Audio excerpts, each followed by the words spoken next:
between game number 2, but after game number 2, there will be a break. Maybe before game number 3.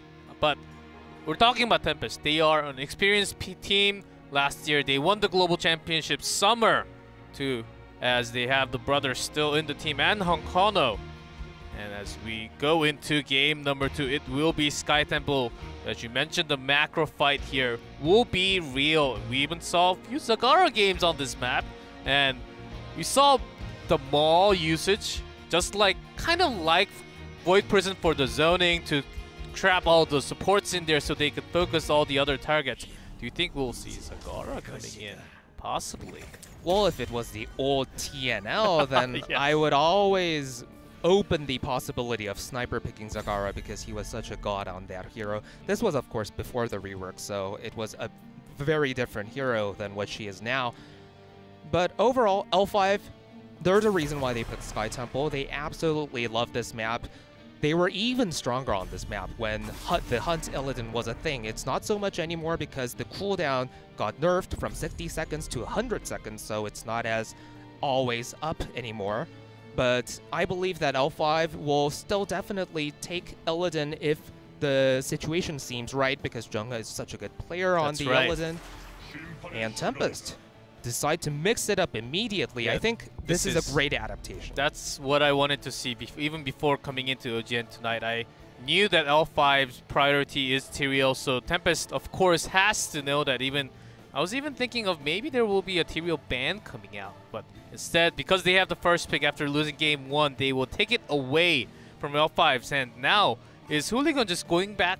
Is he just planning on going back to his old favorite ETC here? I believe we will probably see an ETC in this first rotation.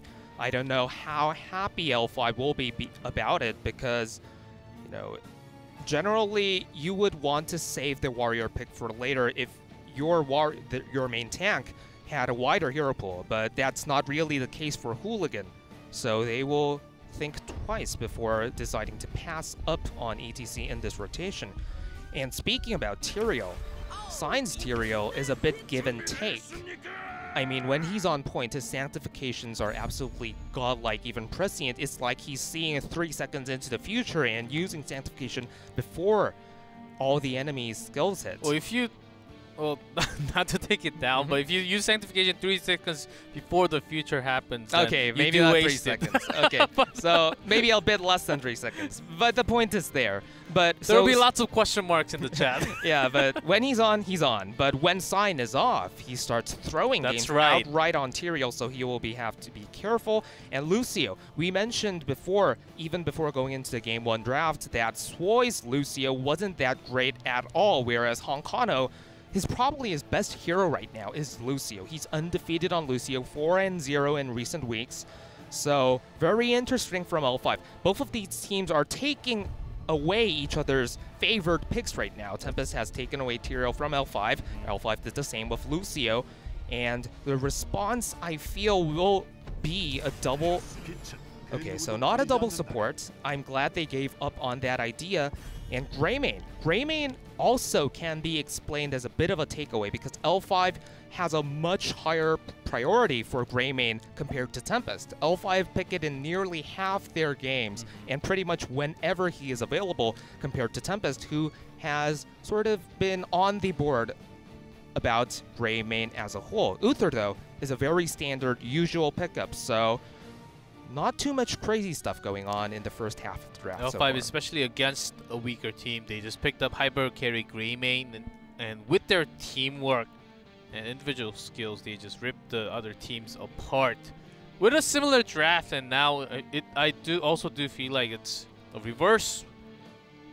very reversed draft coming out. L5 just picking Lucio, ETC, even considering banning a Johanna here, as Johanna can provide some extra wave clear, along with it's a pretty good counter against the ETC too. I believe that the most logical ban here would have been an Abathur actually, but the Iona pick, the Iona ban rather, is something that wasn't really readily expected. So I feel that L5 is trying to mind game Tempest here through this Iona ban. They are trying to pose as if they are going to pick a very heavily auto-attack centric hyper carry, I feel, and that's forcing Tempest to respond. So probably L5 will hide their assassin pick until the last rotation. So I feel that's the way this draft is going to go. Tempest will probably be thinking whether to play into the mind game or not, because they obviously know that the Yuana ban is a mind game. That could go either way.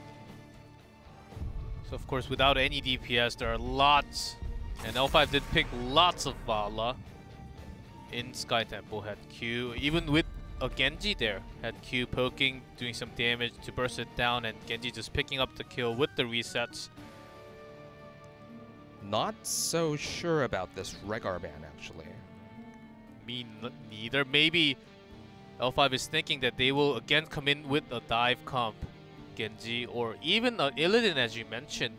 I think that they're just taking the support away, so they have a less chance of diving in. So I think what is happening with Tempest's ban is that they are trying to pose as if they are going for a dive composition, as you said, and they very well can go for a dive composition. They already have Tyrael and Greymane, and by taking Uther and banning out Rehgar, they have effectively threatened you either have to take Cleanse or something like a pseudo-cleanse, or you're going to have problems later on dealing with her dive.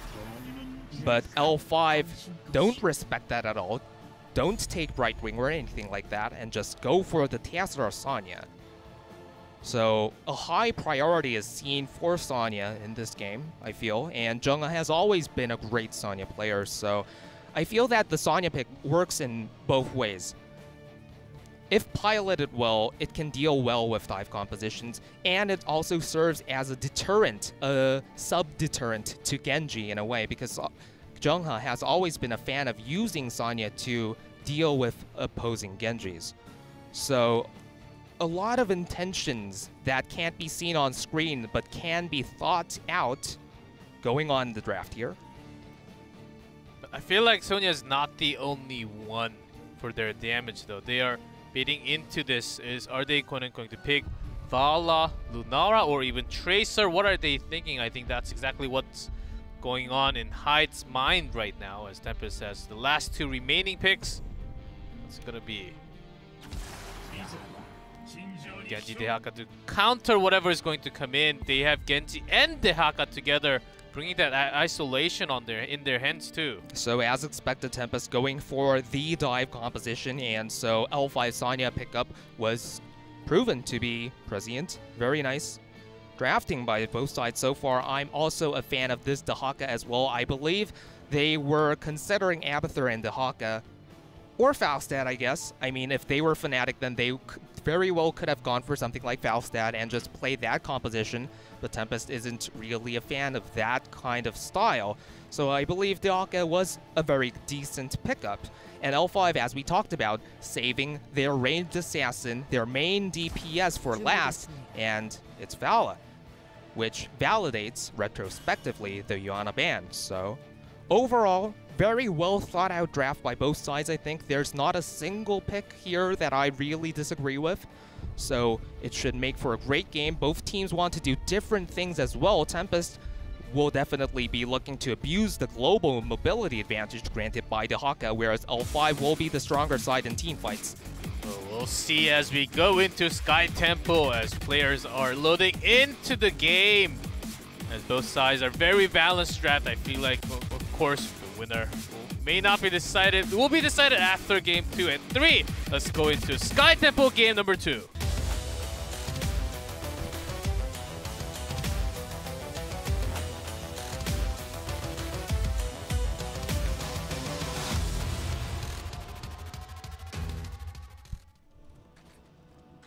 In blue, L5. Hooligan on ETC, SCSC on Vala, Jungha on Sonya SDE on Tassadar, and Swoi on Lucio. And in the red, we see Tempest with Hyde on Uther, Honkana on Greymane, Lockdown on Genji, Sign on Tyrael, and H82 on Dehaka.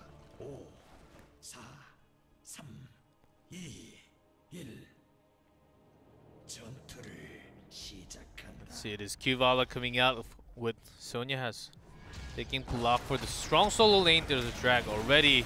Insta shielded onto Swoi. Could have been a bit dangerous for H82 there. Not so much going on, and it seems like the standard 4-1 swap won't happen this game, which should make for a less boring early game. I'm not a fan of the 4-1 swaps that are so standard in professional play nowadays. 4-1, push it forth on the other side. Let's see which one goes faster. But Jungha goes very low, and Swoi comes a second too late here.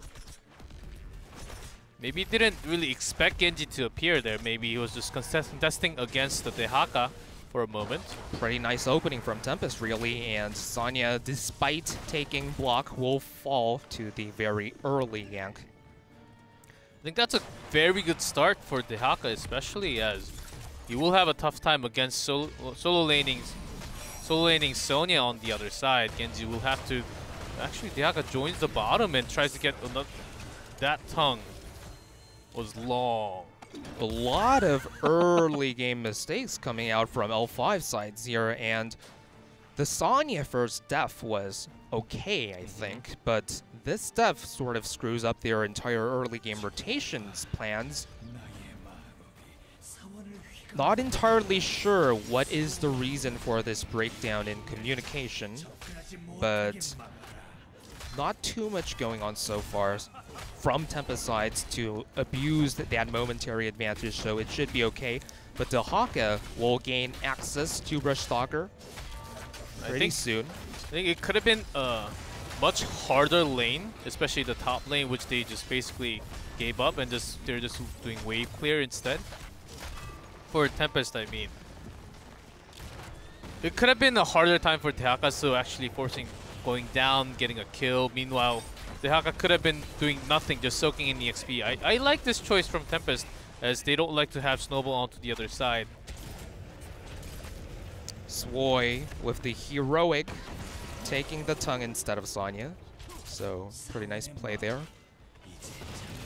Of course, I think he could have just let Dehaka tongue Sonya, then just booped him out immediately, so it would have been the same thing without him losing as much HP. But whatever. Still a nice play. Glad to see some sacrificial action. That's support for you. And sometimes you do need to sacrifice for your DPS as a support player, as sad as it sounds. Taking the tongue. Yes, and we'll see Crowd Surfer from ETC. Maybe we'll see Force Wall coming out. I think that's an idea here. Not sure if feature or bug, but Crowd Surfer does allow you to slide at faster speed right now, so it's pretty much of a standard pickup even when there isn't a Tyrael on the other side. And when there's a Tyrael on the other side, when Tyrael takes Holy Ground, you probably want Crowd Surfers to go over that. So overall standard talent choice from ETC, I would say. Focused attack on Sonya, as you said. Pretty interesting, but Jungha has always gone for talent builds more focused on the spear and auto attacks and just being in the fray and trusting his own mechanics in the moment rather than just relying on the whirlwinds. So I think it's pretty characteristic of Jungha to take that talent as well. Even when first Genji arrived into the Nexus, some Korean teams were saying Sonya is a very good counter against Genji. When Genji dives in, Sonya actually does a lot more burst damage, so Genji has to escape or die there. That's what they have been saying. I think we may see a similar thing happening, especially with Jungha on the Sonya. After watching Game 1, he was focusing the DPS so hard. The Poison Spear, the spear landed on the DPS every single time, which just forced out a Divine Shield like that. Is it going to continue? I think it's very likely. The very likely answer is yes. And as you mentioned, the dynamic between Genji and Sonya in teamfights is pretty interesting because if you remember, but Dehaka comes in with the Brush Stalker. Sonya is quite a bit away. That could have been the perfect timing for a mosh pit there, but no mosh pit yet as there are still 7. Cute little boombox there. As usual, Swoi almost always seems to take that talent. Nice. Good shift. Shift away right before Genji comes in. Is on the other side, but Hooligan is also caught taking some damage as Jungha is alone in that temple, so Swoi comes in to harass a little bit for the zoning. He will need to maintain his HP at a higher level for now, but that was really masterfully played by Sign. If you guys want to know what kind of Tyrael play you should be doing in teamfight. Oh, but a really nice spear onto Lockdown. Nice trade, but they will make it one more. With Tyrael going down. Oh, so close. Barely survived that. Extra boom box. Provide some more heals with Swoi. Really well played by Jungha there, landing those spears like a boss. I think he knew he was going to die, but he wanted to at least get the trade in there. And as you saw, if Genji is caught like that, Genji will die just like that after a spear. I think Poison Spear does a lot of damage. Of course, it's damage over time, poison. But Sonya landing on those spears is critical in every single team fight. I mean, Q auto, W auto, the damage from that, especially with focused attack, pretty crazy once you land that entire thing.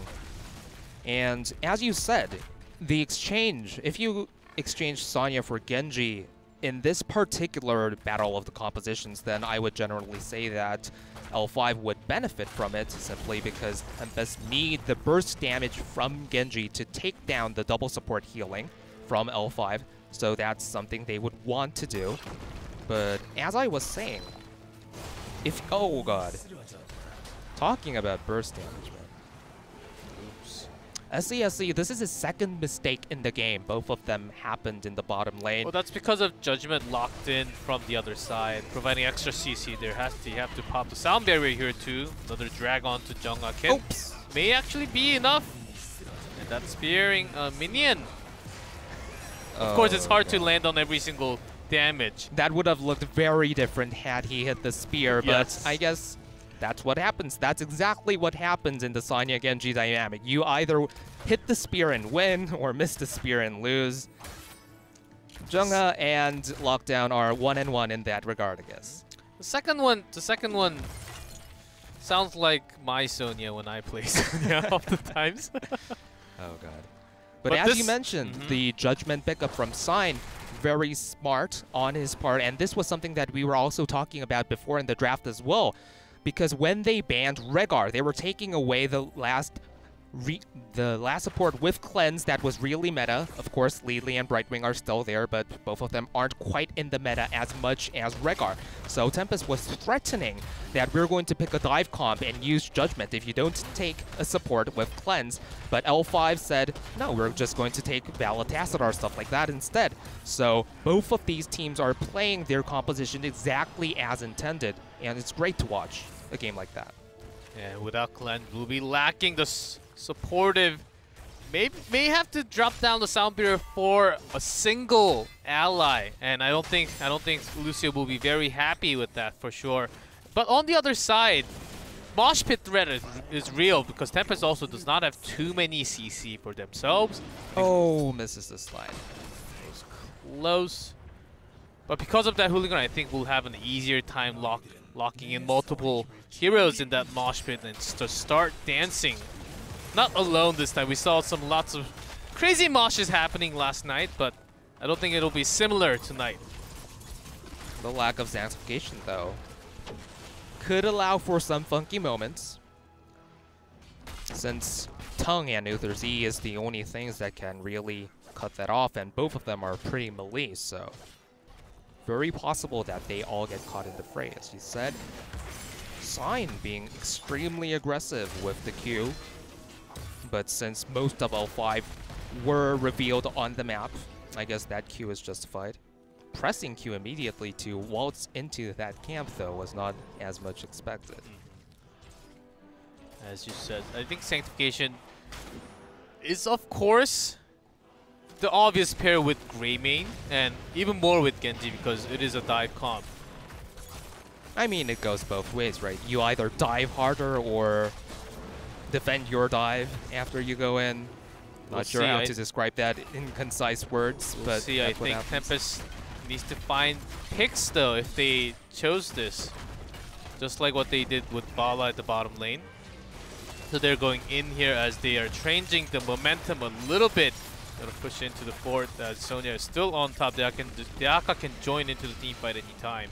And this is something that we've been actually talking about, that Tempest can't quite match the rotations coming out from L5, and macro play on the whole is not Tempest's strong suit at all. So despite having the global mobility advantage in the Haka, they're actually behind in experience, which is something that you don't expect to see when you see these two team compositions on either side. But I don't know.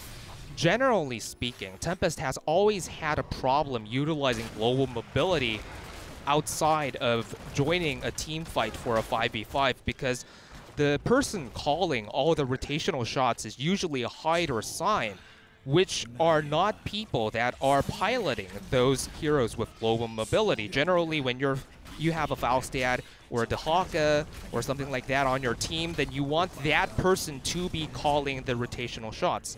But Tempest has never worked like that, except for when Lockdown played Falstad. That's right, that was the only time. I think he was just called when he was coming for the flight for the gust angle from the other side oftentimes. And that was it. Other than that, they had not much use of globals, especially with the Haka or any Brightwing.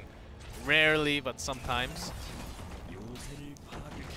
Still winning the EXP because the Haka has been soaking, and there will be a trade with the middle temple here with the Sonya and EXP. ETC, not EXP. Both teams happy to just exchange temples like that. I don't think a team fight will break out anytime soon, considering how careful both sides have been. L5 is doing a great job, I would say, generally not giving any angles, but Lucio goes in with the dive, does not have a time for the sound barrier. Oh, the caster curse is real. They've been doing a good job avoiding those judgment engages until the exact moment I decide to mention it, right? The moment that Lucio peeked his head out of that bush, he was done. Even the wall ride was not enough, and you do need some time to actually channel that sound barrier, and he didn't even commit to it. He knew he was dead the moment he stepped over that line. And just with those few picks, they will get the boss too. And this bottom push will actually be close to a keep if L5 does not clear the other ones. I think L5 has a very good chance of defending this without losing too much, mostly because Tempest don't have access to any of their heroics save Divine Shield, whereas L5 didn't really get to use any of theirs in the teamfight prior. Wasn't even a teamfight, they just lost Lucio and backed off, wisely, I think. So overall, L5, nice decision to back off right after losing the Lucio. Tempest similarly, I think, made the right decision to not push it with the boss, since they are very reliant on their heroics after all in making these dive engages. One temple opens up though. So against the dive engages, what is a good answer for L5 right now? Do you think having an ETC in the middle of the team and providing the power slide and actually try to counter that mosh pit? That's the only one that I can think of at the moment. I think generally it's just a battle between Tyrael and Lucio, and the positioning of those two heroes will be absolutely key, because if Lucio gets hit by Judgment, there's absolutely nothing that they can save him with, save for ETC just immediately pressing R right next to Lucio once as Tyrael goes in. So we could see that happening definitely. Hooligan is smart enough a player to do that, but more importantly, Swoy shouldn't try to test his luck. Tempest is forcing them inside the temple here as they are around the entrance in the bushes here. To just drag on to Sonya. Who gets shield, but there is a mosh, but it's cancelled by the shield. Judgment cancels the mosh. So after CC then Kono is very low. Genji already blew up, but Sonya will be traded. All the damage lost for Tempest. Archon is still doing tons of damage as Hooligan's on to the chase. Vala is doing free damage here. Tempest lost that teamfight as soon as Sign decided to use Judgment on the Dancing Cow. That was completely unnecessary. Divine Shield had already gone on to the only person that was in the mosh pit. That's so right. It was a complete waste of judgment. And remember, you can't really burst down an ETC when it's a double support composition, especially when a lot of your heroics have been used otherwise. So overall, I think L5 was actually looking to lose that teamfight because the mosh missed so heavily, but the immediate Divine Shield response was very odd. The judgment into the Dancing Cat was even more odd. Well, that was his job. It's my job to cancel the mosh, so I have to go in, but no, why am I going in? Not. No, yeah, yes. Absolutely not. So, very disappointing execution. Use of abilities by Tempest there, but the game is hardly over. All of their keeps are up. They will probably hit 20 by the time that the next team fight rolls around unless they get caught out. So Tempest will probably have to try to learn from their recent mistake. And it's a very trivial mistake. I'm sure that Sign just had a momentary lapse of judgment there. So I don't think we'll be seeing that again.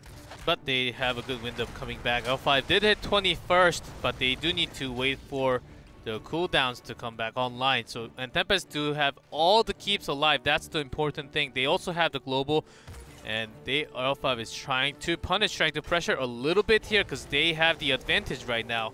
Can H82 survive? And blinks in Hooligan. Target is on to Greymane. Survives with the Divine Shield. I don't think they're gonna stop there. Really nice attempt from Hooligan, I would say. It didn't go as well as planned, but the idea was correct, and they also took out the Divine Shield. So that will effectively gimp their team fights in a way for the next minute or so, even though they will hit 20. So that's definitely a thing. Dehaka moving into the bottom lane to clear out the pushing Siege Giants, which he will be able to do with impunity. Well, we'll see now. Tempest caught up in 20. I think he was kind of indecisive, trying to mosh. Do I mosh here or do I not? The Divine Shield came right after. I think he knew after using the Bolt Power Slide, this wasn't the perfect time. He couldn't really zone them from escaping, so he decided not, which I do agree, because it will be on cooldown if he didn't get any kills, because that Divine Shield can just work as a cleanse.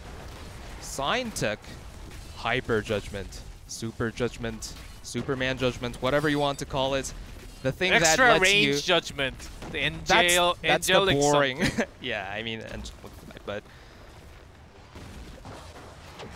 So, I'm not sure if that's actually the right choice in this situation, though, because mostly it just provides you with extra range, then also the cooldown, but at this point in the game, most of these team fights, L5 isn't going to be as dumb to wander off alone, so it's almost always going to be a 5v5 team fight, right?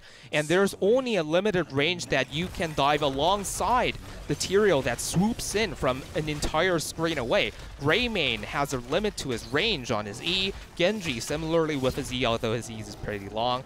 So I actually think that considering that Tempest has a single support and most of his heals are probably going to go on the carries, I think that Hardened Shield or something like that would have been a better choice in this situation.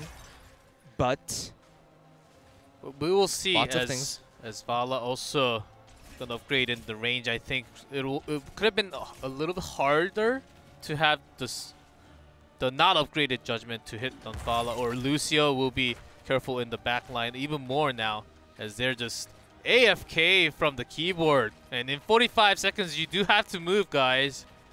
I mean, my judgment of that talent choice is sort of based on the assumption that Swoi won't make a silly mistake, which is usually a bad assumption to make because all players, even the best ones, make a lot of mistakes in game, especially in the latter parts of the game. So Sign's heroic choice, his choice to upgrade his heroic, might end up working out.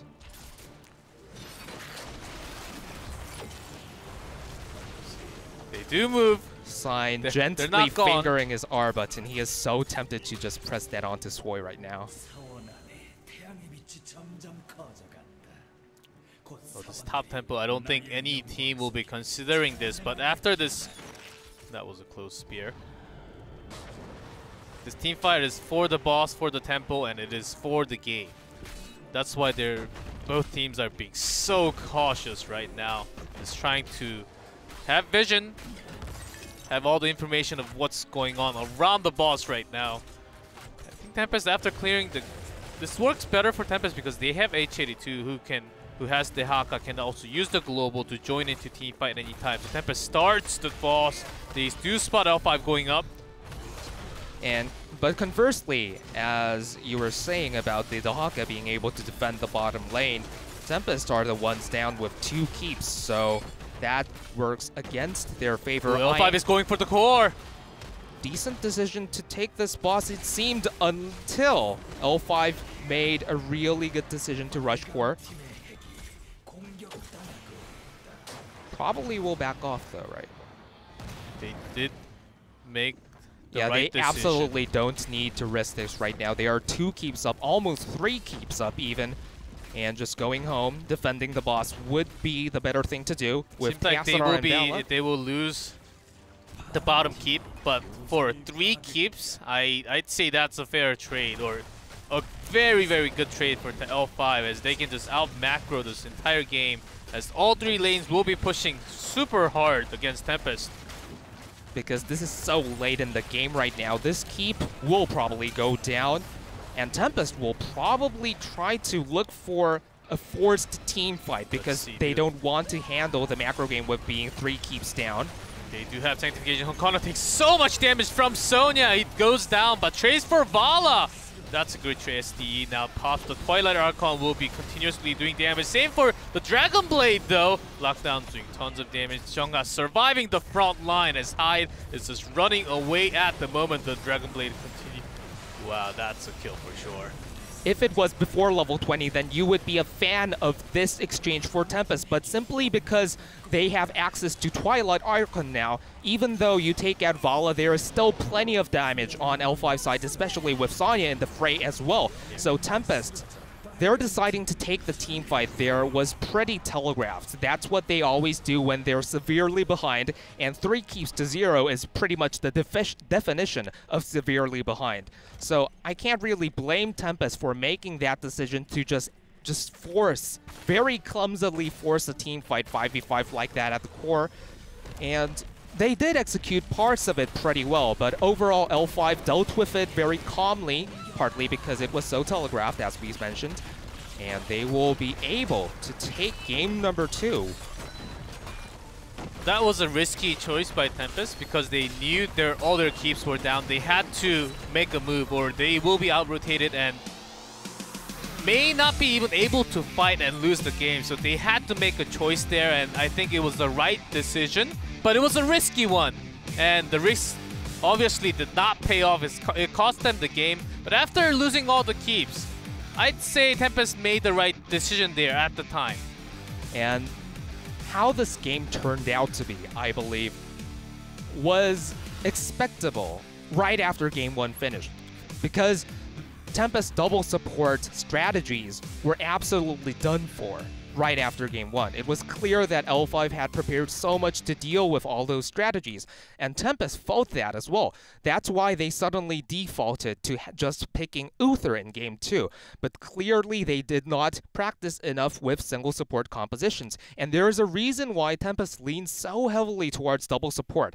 In their last 20 games, Tempest played double support 16 times, and they won almost all of the matches that they got to play double support. But they played single support only 4 times, and they lost all 4 of those games. So they're so reliant on using double support as a crutch for their greater problems as a team. But now they can't because L5 have their number. So what are they going to do in Game 3? Are they going to go for their less practiced single support composition again? Or are they going to test their luck and just pull out the double support like they used to? Well, after Game 2, there will be a short break, so they will have some time to communicate, think of something else. What did we do before? Do we have an answer? Against Sonya, I think Tempest actually has to ban Sonya or take it away from Jeongha's hands. I think that's costing them big time right now. But we will have that break for 5 minutes, guys. Before game number 3, we will be back very soon. So stay tuned.